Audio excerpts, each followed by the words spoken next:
Alright, listen up. We're not doing love and light bullshit today. That's for people who aren't ready to get their hands dirty with the fucking wiring of their own soul. I hate people because I'm afraid of them. And I'm afraid of them because I hate them. It's a perfect, shitty little Ouroboros, the snake eating its own tail and wondering why it's always tasting its own ass. We're going to take that snake, unwind it, and show it it's actually a goddamn dragon. Let's start with what you already know. Because your unconscious mind, it's a genius. It's already doing this. Think of a time you saw a dog, a big one, maybe a growling Rottweiler, and you got tense. You thought, I don't like that dog. And because you didn't like it, you were afraid. And your fear made you stiff, and the dog, feeling your stiff, hateful energy, growled more. See that? You built that little hell realm in a split second. You already know how to create a self-fulfilling prophecy of fear and dislike. You're a master builder. We're just going to change the blueprint. The science of this is simple, but your ego makes it complicated. It's called the negative feedback loop. Your brain, it has a threat detection system, the amygdala. It's a paranoid little security guard who had too much coffee. You think hate, and he hits the alarm. Adrenaline, cortisol, fight or flight. Now you're looking at people through a chemical lens of threat. Of course they look scary. You're viewing them through a layer of pure fear juice.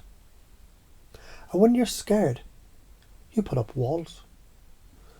You send out fuck off vibes from a part of your brain you don't even consciously control. People feel that. They get tense around you. They might be short with you.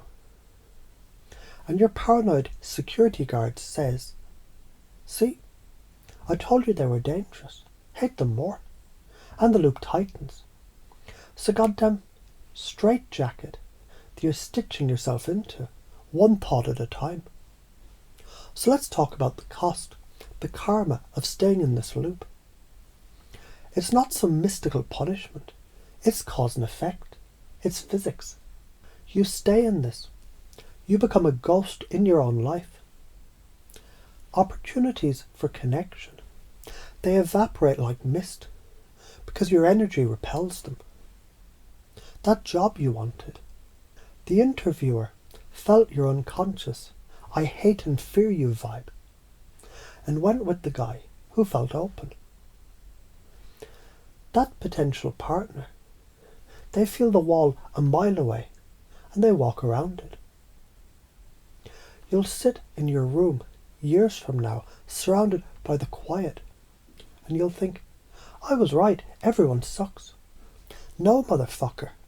You built a fortress with a sign that says, trespassers will be hated. And you're wondering why you're lonely inside. That's the karma. A self-made, self-fulfilling prophecy of isolation. But the opposite, the upgrade, it's a different kind of physics. It's a frequency shift. Imagine your hate and fear are a radio station, 98.7 FM. All static and angry talk show. You're broadcasting that signal 24/7. And everyone else has a radio that can pick it up.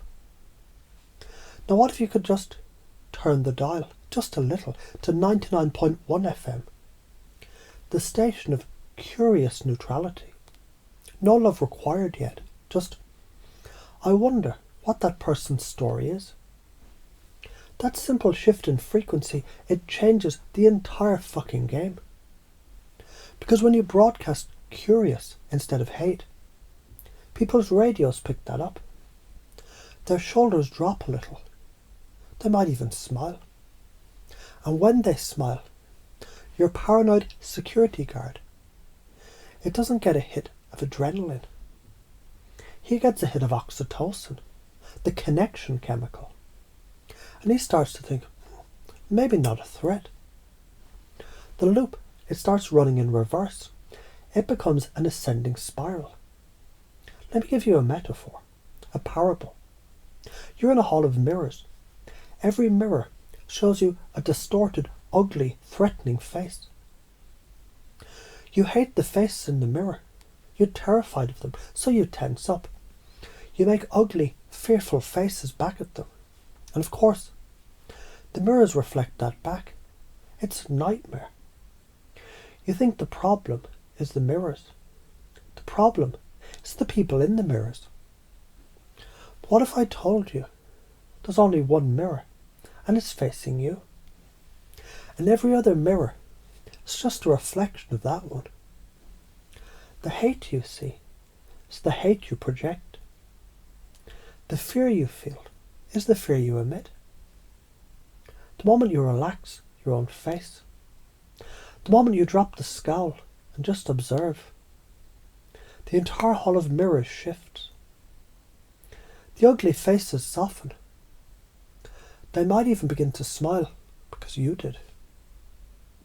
This is the core spiritual transmission. Separation is a fucking illusion.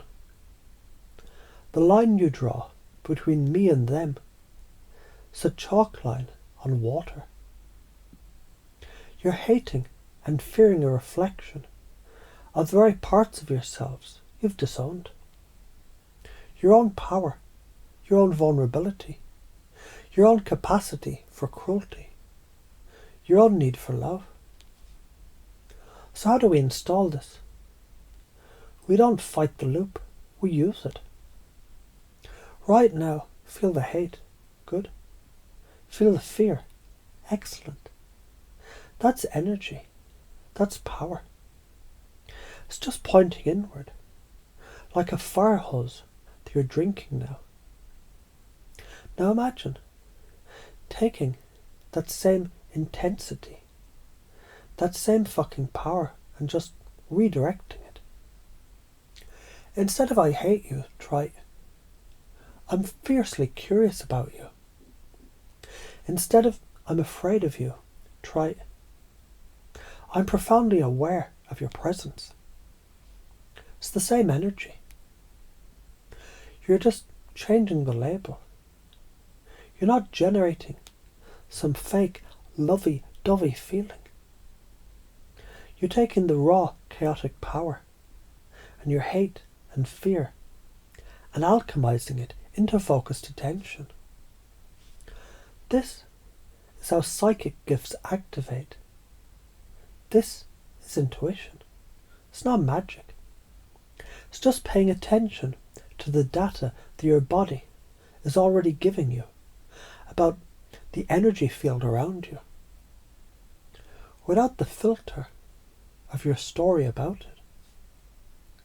You're afraid of what people might see in you. Good. That means you have something hidden, something powerful. Your fear of them is the exact measure of the power that you're refusing to own. So let's run the new commands unconsciously, automatically. Relabel the sensation. When you feel that tightness in your chest, that rush of heat, that hate, your unconscious mind will now automatically offer a new label. Unfocused power, unclaimed curiosity. Flip the polarity. The moment you detect the thought, I'm afraid of them, your mind will now effortlessly generate the counter thought. Their energy, it's simply interacting with my own. Let me observe the interaction.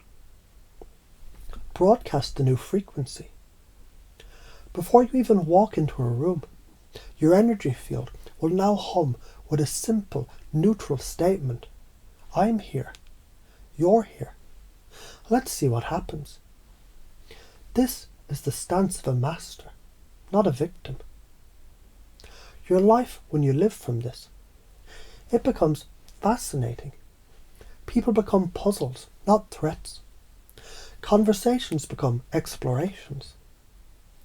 That guy who cut you off in traffic, instead of a rush of hate and a cortisol spike, you might feel a flicker of, I wonder what emergency he's having. And your entire day smooths. Your body, it stays healthy. Your energy stays high. You become a cause, not an effect. You stop being a pinball getting slammed around by your own reactive wiring. You start being the player. You see the whole machine. This is the ultimate upgrade. The healing code is realizing that the hate and the fear, they're two sides of the same coin. And you are the fucking mint. You can stop printing that currency. You can start minting a new one. Curiosity. Then understanding. Then perhaps, eventually, a kind of fierce, compassionate connection to this ridiculous, beautiful, messy human race that you're a part of. The Hall of Mirrors was always just you. And you, my friend, you're far more magnificent and far less threatening than you ever allowed yourself to believe. Now go on, test the new wiring. See how the world looks when you're not at war with your own reflection.